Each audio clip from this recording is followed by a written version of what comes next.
तो दोस्तों अब बात करते हैं वैदिक सभ्यता की, जिसे हम आर्य सभ्यता भी कह सकते हैं। हम इसे क्यों वैदिक सभ्यता या आर्य सभ्यता कहते हैं, सबसे पहले उस चीज को जान लेते हैं। देखिए, इससे पहले वाला हमारा टॉपिक था सिंधु घाटी सभ्यता, और सिंधु घाटी सभ्यता के बारे में हमने बताया था आपको पिछले वीडियो में कि सिंधु घाटी सभ्यता का जो फैलाव था वह वर्तमान कश्मीर से लगाकर दक्षिण में महाराष्ट्र तक फैला हुआ था, और पश्चिम में सूतका गंडोर जो कि पाकिस्तान में है, बलूचिस्तान प्रांत के अंतर्गत, वहां से लगाकर यह फैला हुआ था आपके वर्तमान उत्तर प्रदेश तक। सिंधु घाटी सभ्यता का फैलाव यह था, इस जगह पर था मुख्य तौर पे। अब बात करते हैं आर्य सभ्यता की। ऐसा माना जाता है कि आर्य जो है, वैदिक आर्य, वह विदेशी थे, वह बाहर से आए थे। इतिहासकारों को मानना है कि वैदिक आर्य विदेशी थे, बाहर से आए थे, ठंडे प्रदेशों में आए थे। ऋग्वेद में भी इसका जिक्र आया है कि विदेशी थे आर्य। तो वे भारत पे आए और इन्होंने सिंधु घाटी सभ्यता के निवासियों को हिंदुस्तान से खदेड़ कर दक्षिण भारत में धकेल दिया। जो सिंधु घाटी सभ्यता के निवासी जो थे वह इस इलाके में रहते थे, वह अब दक्षिण में रहने लगे। अब उन्हें द्राविड़ प्रदेश के निवासी कहा जाता है। ठीक है। वैदिक आर्यों का मूल निवास जो था उसके बारे में अलग अलग विद्वानों की अलग अलग धारणा है, लेकिन एक मुख्य धारणा है मैक्स मूलर की। मैक्स मूलर कहते हैं कि वैदिक आर्य मध्य एशिया से थे। सवाल बनाया जा सकता है, मैक्स मूलर ने इन्हें मध्य एशिया के निवासी बताया है। ठीक है। और आकर ये सबसे पहले इस वाले इलाके में रहने लगे, क्योंकि ऋग्वेद में एक शब्द का जिक्र है कि वैदिक आर्यों का प्राथमिक स्थान या प्रारंभिक स्थान जो था वह था सप्त सैंधव प्रदेश। सप्त सैंधव प्रदेश, जिसे 7 सिंधुओं का यानी 7 नदियों का प्रदेश कहा जाता है, वहां पर आकर बसे थे। और ये 7 नदियां कौन कौन सी थी, ऋग्वेद में इनका जिक्र मिलता है। एक नदी थी सिंधु, जिसे ऋग्वेद में सिंधु नदी ही कहा जाता है। एक नदी थी सरस्वती नदी, जिसे ऋग्वेद में कुछ देर पहले भी मैंने बताया था आपको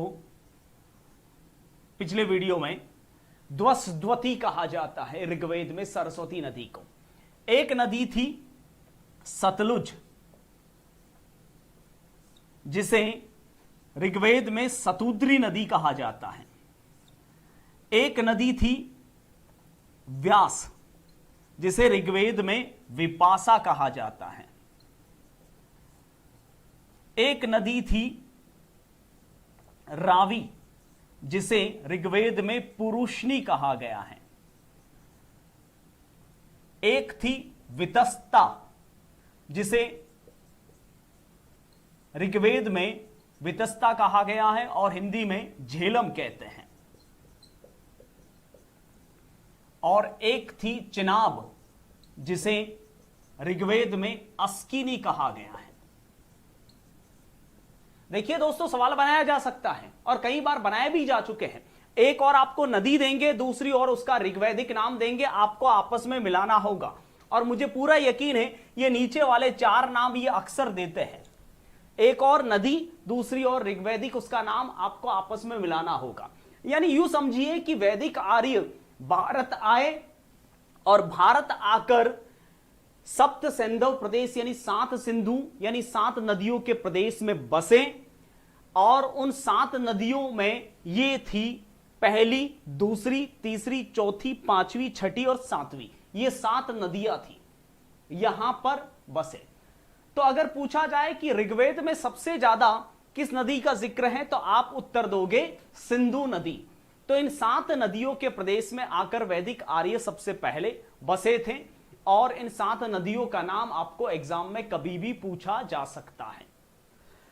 देखिए, वैदिक आर्य इन 7 सिंधु प्रदेश में आकर सबसे पहले बसे और फिर पूरे उत्तर भारत में फैले। हिंदू कुश पर्वतमाला जो कि पाकिस्तान और अफगानिस्तान के मध्य है, वहां से लगाकर पूरे उत्तर भारत में वैदिक आर्य फैले।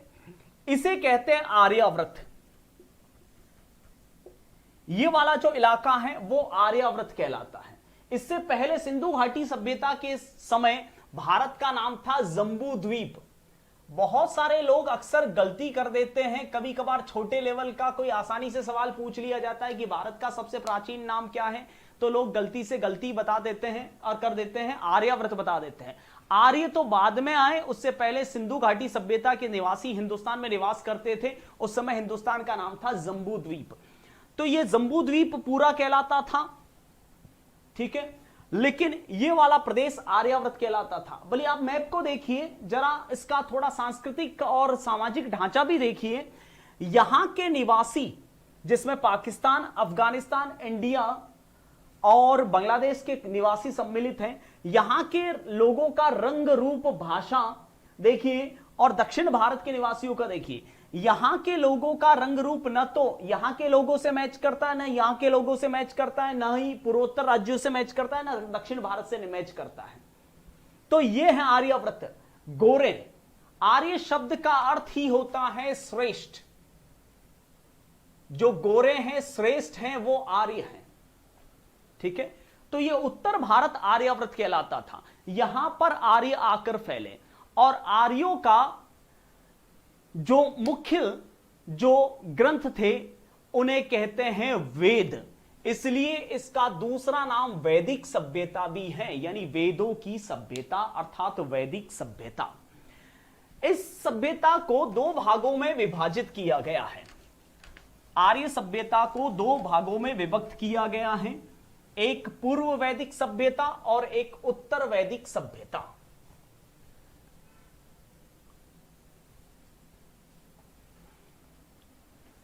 वैदिक सभ्यता को 2 भागों में डिवाइड किया गया है, पूर्व वैदिक और उत्तर वैदिक। वैदिक सभ्यता का जो समय बताया है, एक इतिहासकार हैं जिनका नाम है विंटरनित्ज। विंटरनित्ज ने आर्य सभ्यता या वैदिक सभ्यता का जो कालक्रम बताया है, समय बताया है, वह 1500 ईसा पूर्व से 600 ईसा पूर्व के मध्य। और पूर्व वैदिक सभ्यता का समय है 1500 ईसा पूर्व से 1000 ईसा पूर्व के बीच, और उत्तर वैदिक सभ्यता का समय है 1000 ईसा पूर्व से 600 ईसा पूर्व के बीच में। पूर्व वैदिक सभ्यता का एकमात्र ग्रंथ है, एकमात्र प्रमाण है, एकमात्र स्रोत है, और वो है ऋग्वेद। इसलिए पूर्व वैदिक सभ्यता का दूसरा नाम ऋग्वैदिक सभ्यता भी है। प्री वैदिक सभ्यता का दूसरा नाम ऋग्वैदिक सभ्यता भी है, क्योंकि इसका एकमात्र प्रमाण है ऋग्वेद। और उत्तर वैदिक सभ्यता के जो प्रमाण हैं, जिन्हें हम संहिता ग्रंथ भी कहते हैं, जिन्हें हम त्रिवेद भी कहते हैं, और ये 3 वेद हैं, सामवेद, यजुर्वेद और अथर्ववेद। इसके अलावा इसके प्रमाण है ब्राह्मण ग्रंथ। इसके अलावा इसके प्रमाण है आरण्यक। इसके अलावा उत्तर वैदिक सभ्यता के प्रमाण हैं उपनिषद,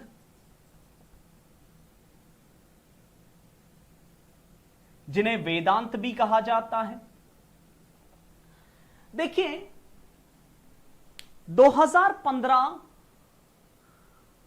लेखपाल भर्ती परीक्षा में सवाल पूछा गया था कि कौन से वेद के कौन से ब्राह्मण ग्रंथ हैं, उत्तर प्रदेश लेखपाल भर्ती परीक्षा 2015 में।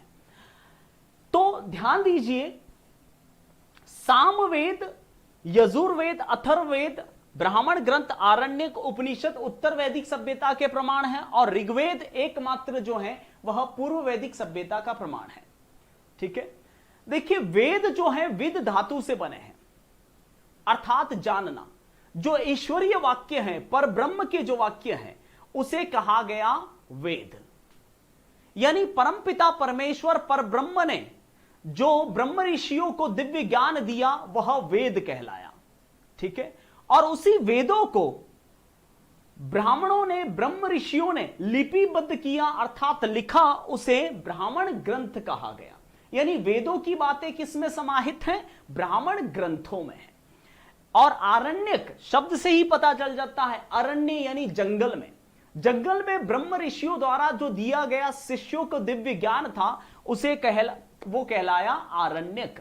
उपनिषद, उपनिषद शब्द का अर्थ समझिए, उप यानी आओ, नी यानी मेरे निकट, और शद यानी बैठो। यानी गुरु के चरणों में शिष्यों द्वारा जो बैठकर दिव्य ज्ञान प्राप्त किया गया उसे उपनिषद कहा गया। वही वेदों का सार अर्थात वेदांत कहलाता है। ठीक है, तो अभी अभी मैंने कहा कि ऋग्वेद पर ब्रह्म के वाक्य है, जो ब्रह्म ऋषियों ने लिपिबद्ध किए वह ब्राह्मण ग्रंथ कहलाए। तो हर वेद के अलग अलग ब्राह्मण ग्रंथ हैं।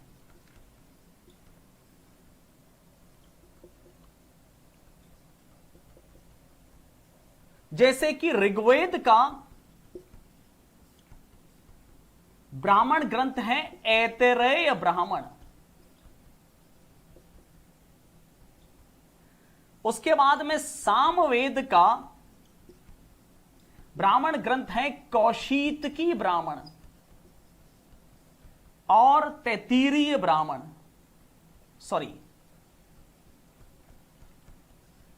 तैत्तिरीय ब्राह्मण।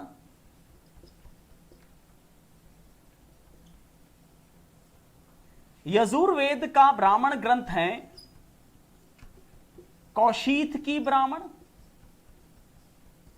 और शतपथ ब्राह्मण। और अथर्ववेद का ब्राह्मण ग्रंथ है गोपथ ब्राह्मण। यही सवाल पूछा गया था, नए पैटर्न के अनुसार मिलान कीजिए, 2015 लेखपाल भर्ती परीक्षा उत्तर प्रदेश सरकार द्वारा। तो अभी अभी मैंने कहा वेद ब्रह्म वाक्य हैं और पर ब्रह्म ने जो बातें ब्रह्म ऋषियों को कही और उन ब्रह्म ऋषियों ने उन बातों को लिपिबद्ध किया यानी लिखा, वह ब्राह्मण ग्रंथ कहलाए। ठीक है,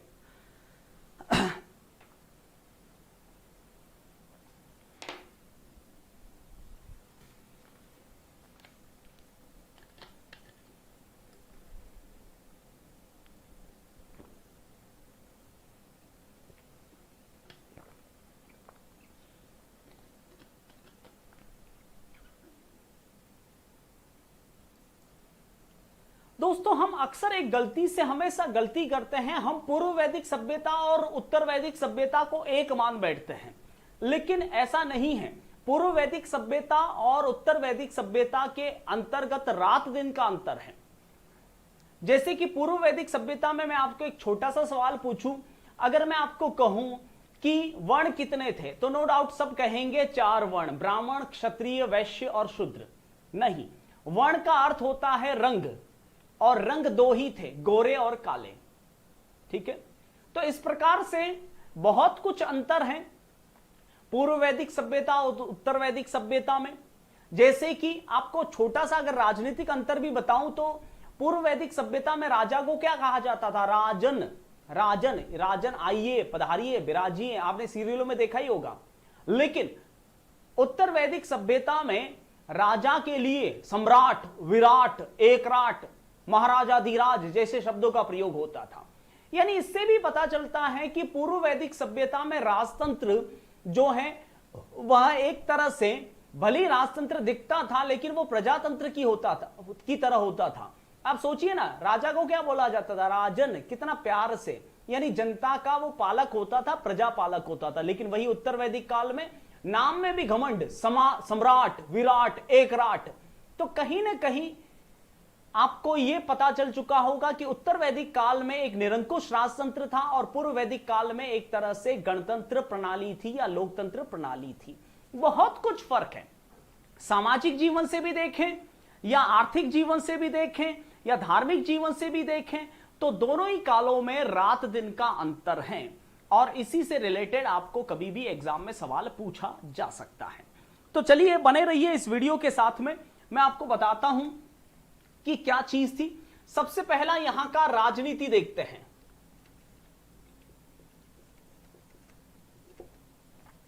वैदिक सभ्यता में राजनीतिक जीवन कैसा था? राजनीतिक जीवन की अगर मैं चर्चा करूं तो समाज या व्यवस्था, राजनीतिक व्यवस्था 4 भागों में विभक्त थी। सबसे छोटी इकाई जो होती थी वो होती थी कुल। कुल यानी एक तरह का परिवार होता था और परिवार का मुखिया होता था कुलप। परिवार का मुखिया होता था कुलप, ठीक है। उसके अधिकार सर्वाधिक थे पूर्व वैदिक सभ्यता में। उसके आंतरिक मामलों में कोई भी हस्तक्षेप नहीं कर सकता था। कहते हैं कि परिवार का मुखिया जो पुरुष होता था, यानी एक तरह से यहां का समाज कैसा था? पुरुष प्रधान समाज था और सिंधु घाटी सभ्यता नारी प्रधान समाज था, मात्र सत्तात्मक व्यवस्था थी। तो अगर देखा जाए तो परिवार का मुखिया पुरुष होता था जो कुल का मुखिया कहलाता था। उसके परिवार के आंतरिक मामलों में कोई हस्तक्षेप भी नहीं कर सकता था। कहते हैं कि परिवार का मुखिया अगर अपनी संतान को बेच भी ले तो राजा उसके परिवार के आंतरिक मामलों में कोई हस्तक्षेप नहीं कर सकता था। उससे बड़ी इकाई होती थी ग्राम। ग्राम का मुखिया होता था ग्रामणी। उससे बड़ी इकाई होती थी विश। विश का मुखिया होता था विशपति। और उससे बड़ी इकाई होती थी जन। जन जिसे कबीला भी कहते हैं। पूर्व वैदिक सभ्यता में कबीलाई व्यवस्था थी, वैसे भी वैदिक सभ्यता एक ग्रामीण सभ्यता थी और वहीं सिंधु घाटी सभ्यता एक नगरीय सभ्यता थी। तो दोनों में ही रात दिन का अंतर है। और जन का मुखिया कहलाता था राजन, यानी जनता पर शासन करने वाला नहीं, जनता का रक्षक, ठीक है। तो पूर्व वैदिक काल में अगर व्यवस्था देखी जाए तो सबसे ज्यादा अधिकार परिवार के मुखिया के पास में होते थे। यानी पूर्व वैदिक काल में सत्ता का जो हस्तांतरण है यानी ताकत है वो इस तरह से थी। सबसे ज्यादा कुलप के पास ताकत, उसके बाद ग्रामणी के पास, उसके बाद में विशपति के पास, उसके बाद में राजन के पास में। राजन का काम था सिर्फ जनता की रक्षा करना या कबीले की रक्षा करना। वहीं उत्तर वैदिक काल में ठीक उल्टा हो गया। सबसे ज्यादा अधिकार राजन के पास, उसके बाद विशपति के पास, उसके बाद ग्रामणी के पास, उसके बाद में कुलप के पास में। जैसे कि आप देखिए ना, रामायण और महाभारत में भी कितना अंतर है। आपको पता होगा कि रामायण काल के अंदर भगवान राम की पत्नी सीता मैया पर आम नागरिकों ने आरोप लगा लिया कि वो रावण के घर पे रह के आई है। भगवान राम ने क्या किया? सीता को वनवास दे दिया। वहीं महाभारत काल में आप एक भी ऐसा उदाहरण बता दो, मान जाएंगे। कोई राजा की बीवी पर लांछन लगा के दिखा दे, मुंडी तोड़ दे उसकी, वो राजा है, सम्राट है। इतना फर्क आ गया था। तो कहीं ना कहीं दोनों ही कालक्रमों में अंतर है। तो इस तरह से थोड़ी सी राजनीतिक व्यवस्था मैंने बताई, तो आपको यह मिलान करने से रिलेटेड सवाल दिया जा सकता है। इसके अलावा अगर प्रशासनिक व्यवस्था देखें तो वैदिक सभ्यता में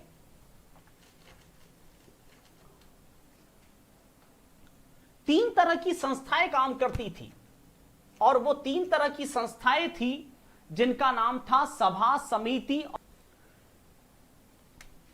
सभा, समिति और विदथ, ये तीन संस्थाएं थी। सभा होती थी जिसमें विशेष जनों की संस्था होती थी, राजा के द्वारा चुने गए विशेष जन, और समिति होती थी वह आम जनता की संस्था होती थी, और विदत होती थी राजा की सलाहकारी संस्था, राजा को सलाह देने वाली। कई बार यहां से सवाल उठाए गए हैं, इसलिए मैं इसको ले रहा हूं। सभा जिसमें विशेष जन जो योग्यताधारी होते थे उनकी संस्था होती थी, और समिति में आम जनता के प्रतिनिधि होते थे, और विदत में राजा को सलाह देने वाले मंत्रिमंडल के लोग होते थे। कभी भी कोई भी निर्णय दोनों की सहमति से ही लिया जाता था। यानी पूर्व वैदिक काल में आप देखिए व्यवस्था कितनी अच्छी थी, दोनों की सहमति के बिना निर्णय नहीं होता था, जैसे कि आज भारत के संविधान के अंतर्गत लोकतंत्र में होता है। यूं समझ लीजिए ये उस समय की राज्यसभा थी और ये उस समय की लोकसभा थी, और दोनों में अगर सहमति नहीं हो तो समिति का अध्यक्ष जो ईशान होता था वह संयुक्त बैठक की अध्यक्षता करता था, जैसे आज लोकसभा अध्यक्ष करता है। तो कहीं ना कहीं वैदिक सभ्यता में निरंकुश राजतंत्र नहीं था, उत्तर वैदिक सभ्यता में जरूर निरंकुश राजतंत्र आया। अगर बात करें वैदिक सभ्यता के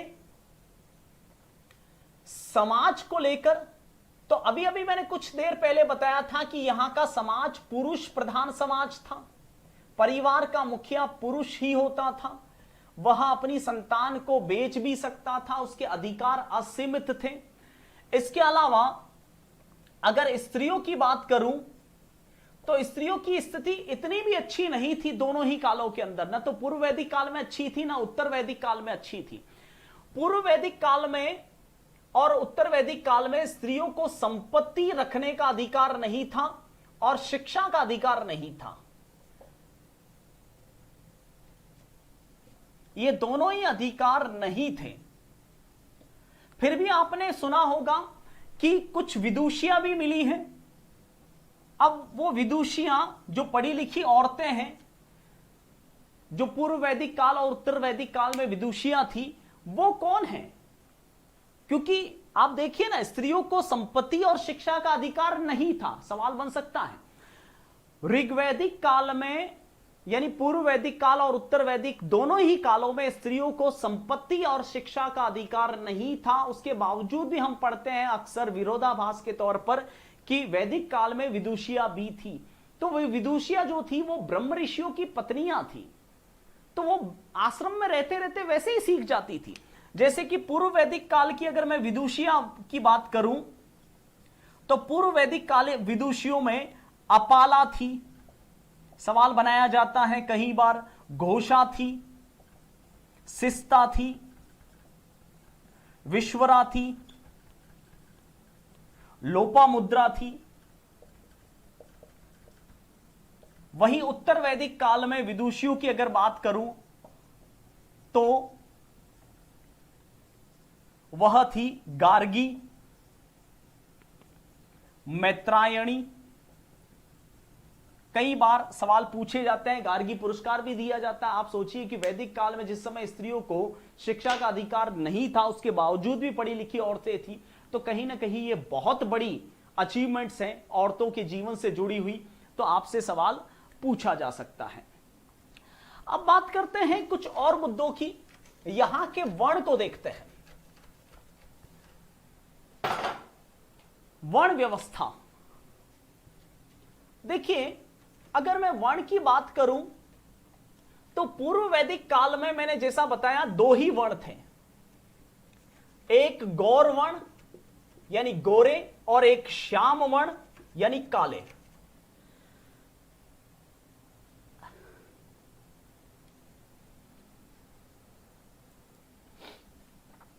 गौर वर्ण यानी गोरे और श्याम वर्ण यानी काले। गोरों को कहा जाता था आर्य, आर्य का अर्थ होता है श्रेष्ठ, और श्याम वर्ण को कहा जाता था अनार्य, अनार्य यानी म्लेच्छ, म्लेच्छ अर्थात नीच। गौर वर्ण में यानी गोरों में तीन कैटेगरियां थी। ब्रह्म, क्षत्र और विश्व। ब्रह्म यानी दान देने वाले, भिक्षा देने वाले, शिक्षा देने वाले, क्षत्र यानी शस्त्र धारण करके रक्षा करने वाले, और विश्व यानी आम जन, यानी सामान्य जन, व्यापार करने वाले। इसमें भी बहुत सारी कैटेगरियां थी, विश्व में भी। और श्याम वर्ण में आते थे दास। तो आप देखिए पूर्व वैदिक काल में दो ही वर्ण थे, गोरे और काले, जो रंग के आधार पर थे। वर्ण का अर्थ होता था रंग। वहीं उत्तर वैदिक काल में यह व्यवस्था जो है वह एक तरह से परमानेंट बन गई और इस तरह से डिवाइड हो गई, ब्राह्मण, क्षत्रिय, वैश्य और शूद्र।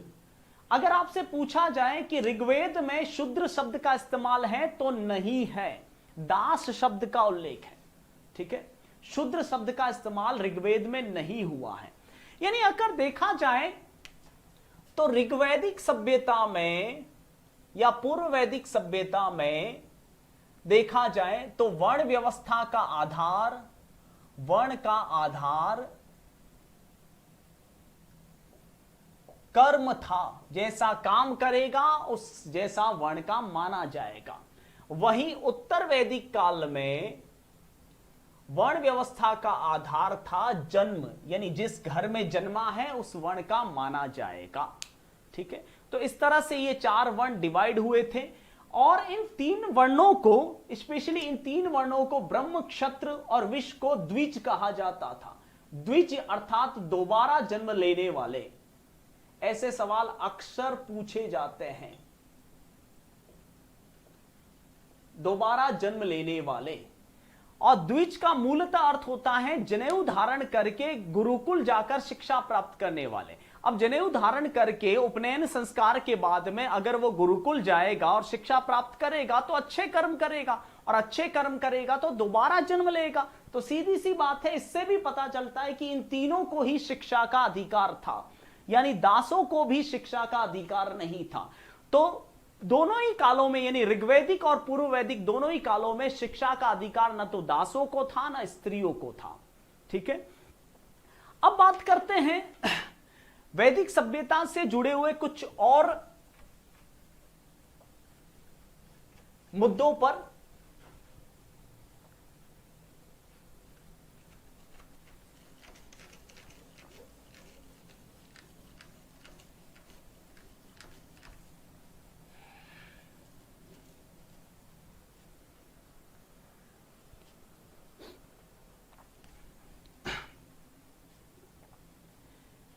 देखिए वैदिक काल में अगर मैं अर्थव्यवस्था की बात करूं, जो मैं चीजें ले रहा हूं वो आसानी से आपको पुस्तकों में नहीं मिलने वाली है।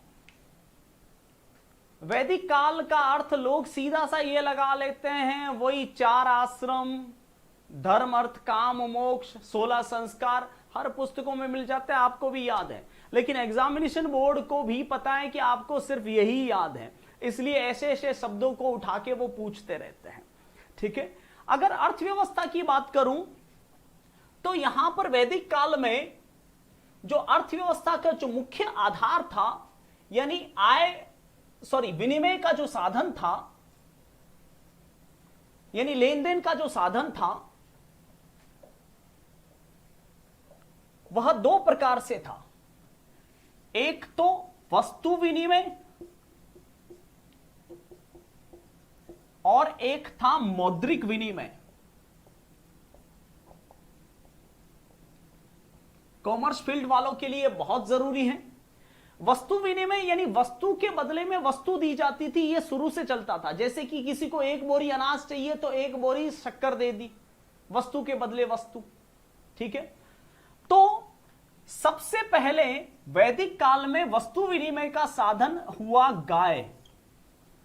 इसलिए आपको भी पता होगा, सीरियलों में भी आपने देखा होगा, गाय को एक धन माना गया है। जिसके पास में सबसे ज्यादा गाय होती थी वो धनवान माना जाता था। गाय के लिए एक शब्द इस्तेमाल हुआ है अधन्या, यानी न मारने योग्य। जैसे कि किसी को 1 बोरी अनाज चाहिए तो 1 गाय दे दो, 2 बोरी अनाज चाहिए तो 2 गाय दे दो। समस्या कहां आती थी कि किसी को आधा बोरी अनाज चाहिए तो क्या बछड़ा या गाय काट के? नहीं। तो ऐसे कंडीशन में मुद्रा की जरूरत पड़ती है, और मुद्रा के लिए जो सबसे पहले चीज इस्तेमाल हुई वह थी निष्क। निष्क होता था गले का हार। आपने सीरियलों में देखा होगा, राजा महाराजा वैसे ऊपर से नीचे से धोती पहनते थे, ऊपर एक सिर्फ गमछा होता था और बहुत सारे ऑर्नामेंट्स पहनते थे, स्पेशली मालाएं पहनते थे। और सीरियलों में देखा होगा, राजा के सामने एक दासी आती है और कहती है कि महाराजा महाराजा बधाई हो, आपके पुत्र हुआ है। तो राजा भी गले का वो हार निकाल के दासी की ओर फेंक देता है, ले भाई तू भी पहन, ठीक है। तो वो एक तरह से मुद्रा थी। तो ये भारत की सबसे पहली मुद्रा है। उसके बाद में मुद्रा में और भी चेंजेस आते रहे, जैसे कि कारशापण मुद्रा आई, जो मौर्य काल में सोने के सिक्के थे कारशापण मुद्रा। उससे पहले ये कर्ष के बीज यानी चिरमी के बीज थे। खैर उसमें हम बाद में जाएंगे जब टॉपिक आगे चलेगा, जू करके। अब बात करते हैं कुछ और पहलुओं की। अर्थव्यवस्था से रिलेटेड थोड़ी सी बात हमने कर ली। अब यहां के खान पान के बारे में बात करते हैं। वैदिक आर्य क्या क्या खाते थे, क्या क्या पीते थे और क्या क्या पहनते थे।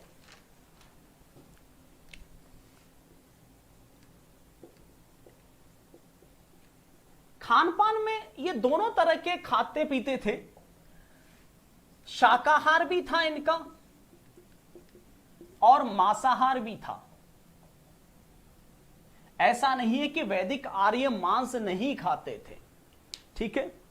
जहां तक सबसे पहले पीने की बात कर लेते हैं, इनका जो मुख्य पेय पदार्थ था वह था सोम रस।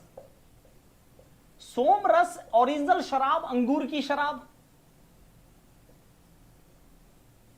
देखा ही होगा सीरियलों में, वो ग्लास लेके बैठे रहते थे, ठीक है। तो सोम रस इनका मुख्य पेय पदार्थ था। इसके अलावा इनका मुख्य पेय पदार्थ था शरबत, शरबत भी पीते थे। इसके अलावा एक जो पेय पदार्थ जो अक्सर लोग सोचते हैं कि वो भी था, तो वो नहीं था, वह काफी निंदनीय माना जाता था। हालांकि पीते थे लेकिन निचले वर्ग वाले लोग पीते थे, वो थी सुरा। सुरा यानी देशी शराब। देशी शराब जो थी यानी शुरा थी, वो निंदनीय मानी जाती थी। यानी पी सकते हैं लेकिन लोग अच्छा नहीं कहेंगे। और सोमरस प्रशंसनीय मानी जाती थी, यानी वीआईपी लोग ही पी सकते थे। यानी कुल मिला के शराब पीने का बहाना चाहिए वैदिक आर्यों को। खैर जो भी हो, ये उनके मुख्य पेय पदार्थ थे। अब मांसाहार की बात करें तो मांसाहार में ये स्पेशली भेड़ और बकरी का मांस खाते थे, और वो भी हमेशा नहीं, अतिथि के आगमन पर। जब घर में कोई मेहमान टपक जाए अकस्मात से, तभी ही भेड़ बकरी बनाया जाता था। बहुत सारे लोग कहते हैं कि गाय भी खाते थे वैदिक आर्य, ऐसा नहीं है। गाय के बारे में कुछ देर पहले मैंने क्या कहा, न मारने योग्य, अधन्या। तो इसका मतलब यह भी नहीं हो जाता है कि आर्यों का जो मुख्य पशु था वह गाय हो गया। आर्यों का वैसे प्रिय पशु था, वह था घोड़ा। घोड़ा इनका प्रिय पशु था, गाय तो एक धन था। अब शाकाहार की बात करें तो शाकाहार में ये बहुत सारी चीजें इस्तेमाल करते थे, जैसे कि अपूपम धृतवंतम,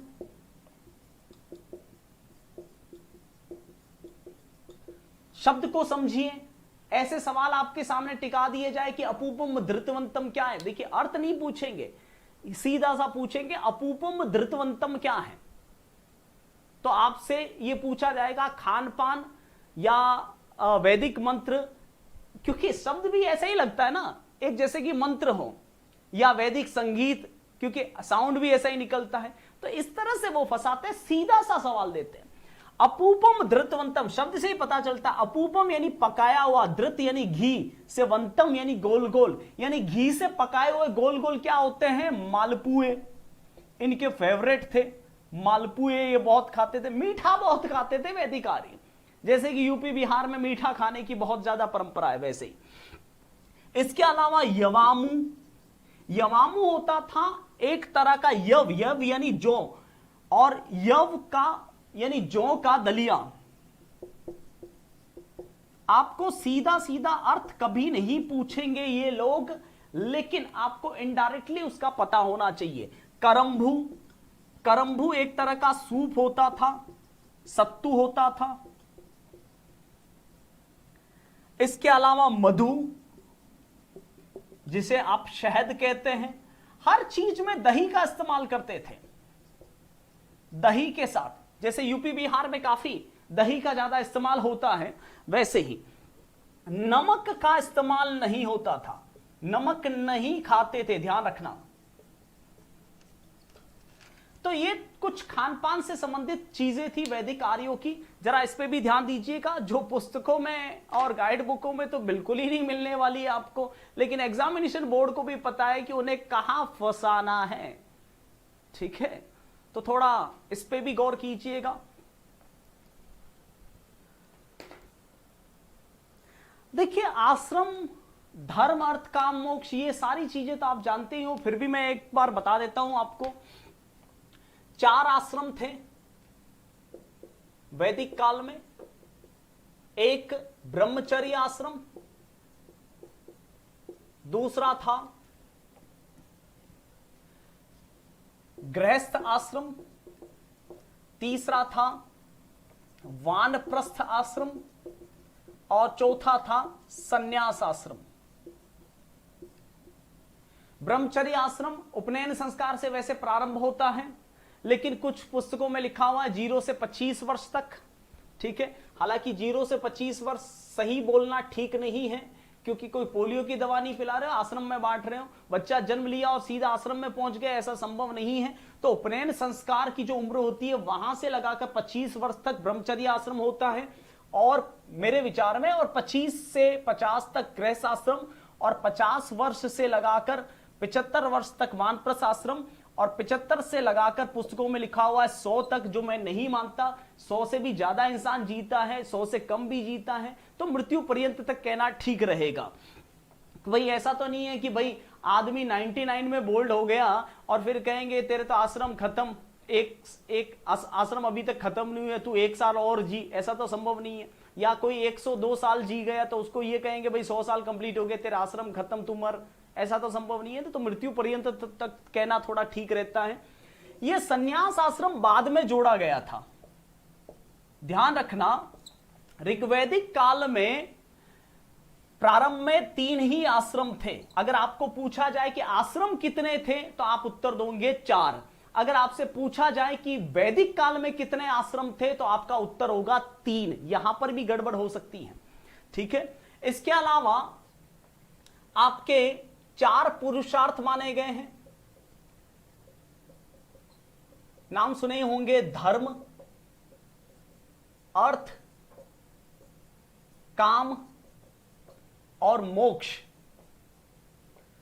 सुबह का समय धर्म के सेवन का, दिन का समय अर्थ के सेवन का, और रात्रि का समय संतान प्राप्ति के लिए यानी काम सेवन का। और अब मोक्ष का तो समय बचा ही नहीं, 24 घंटे कंप्लीट हो गए। तो मतलब ये तीनों अगर आश्रम आप पुरुषार्थ सही करोगे तो मोक्ष मिलेगा, ये लास्ट में मिलेगा, ठीक है। इसके अलावा 3 ऋण बताए गए हैं। ब्रह्म ऋण यानी ब्राह्मणों को दान देना,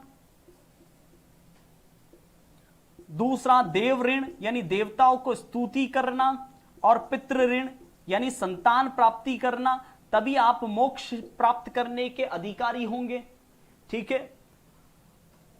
5